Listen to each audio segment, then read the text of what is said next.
In chambers of ancient stone, a golden altar's glory shone. From darkened skies the light descends, a sacred power that transcends. There is none holy like the Lord. There is none holy as the Lord. There is none holy like the Lord. Scene 1. The Divine War Machine. Cinematic wide shot of thousands of ancient Israelite soldiers marching through a sun-baked. At the front, priests dressed in white linen carry a gleaming, gold-plated chest on wooden poles. In the ancient world, armies carried banners into battle. Israel carried something far more dangerous. The Ark of the Covenant was not merely a passive chest of memory. It was the ultimate weapon of divine authority. When the Ark moved, the enemy knew they were not just facing men, they were facing the Almighty. From parting the flooding waters of the Jordan River to leading the vanguard through hostile wilderness, the Ark's presence meant absolute victory or absolute destruction. The fall of Jericho.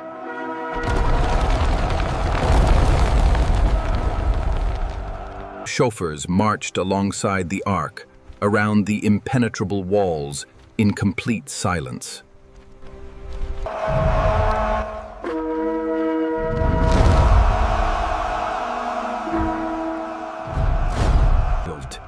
The physical vibrations of the shout, combined with the divine force of the Ark, collapsed Jericho's formidable walls into ruin, cementing the Ark's reputation as an unstoppable force on the ancient battlefield.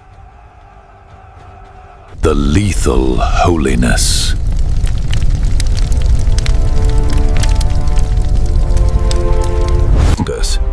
To touch it without divine authority, or to gaze inside its sacred chamber, meant instant death.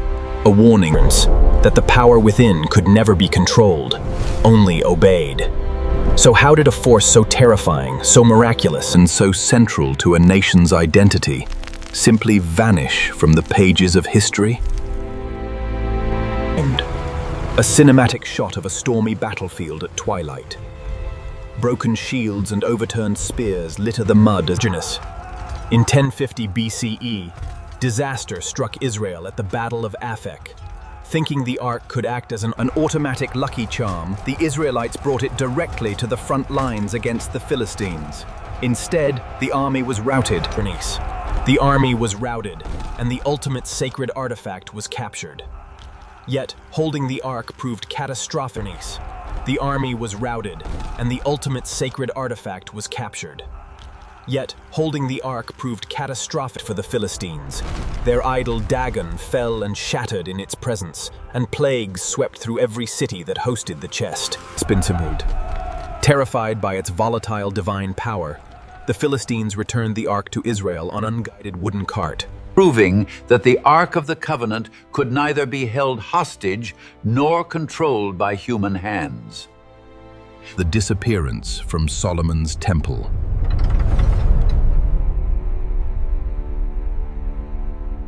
King Solomon placed the Ark in the innermost sanctum of the Temple of Jerusalem, the Holy of Holies, where it rested beneath the wings of centuries.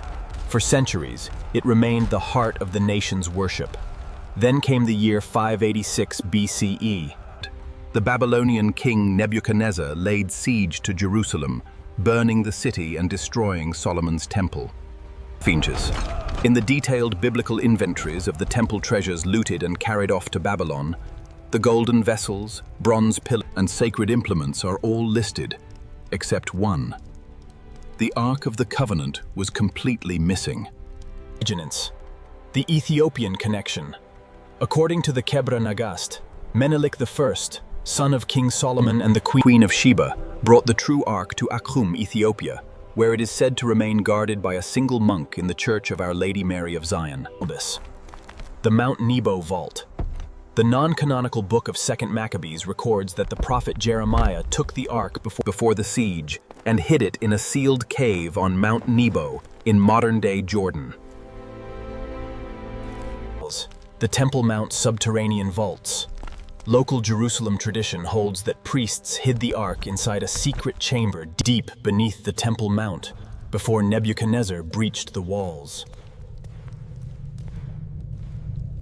Destruction and melting. Skeptical historians argue that Babylonian soldiers simply stripped the heavy gold plating off the wooden frame, melting it down into gold bullion.